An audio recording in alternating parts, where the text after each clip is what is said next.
Welcome to the Banker Lamp. Please enjoy the video. You have the essentials: API key, network access, and a client. First, export your key into an environment variable so you never paste it in code. Next, install the Deepseek SDK or verify curlworks.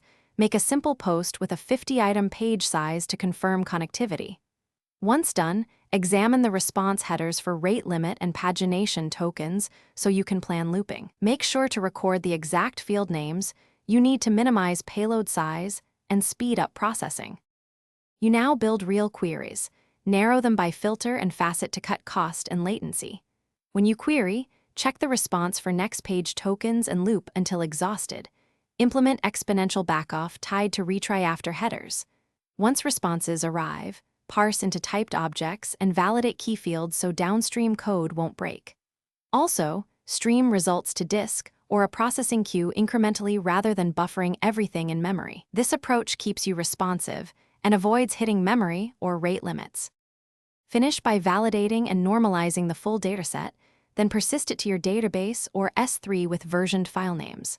Once stored, set monitoring and alerts for error rate spikes and quota usage so you can react before outages.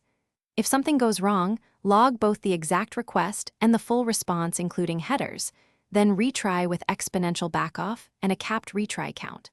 One key troubleshooting tip: if responses are missing fields, check query projection and versioning. Mismatched schema is the most common culprit. Thanks for watching. If this was helpful, leave a like and consider subscribing. See you next time.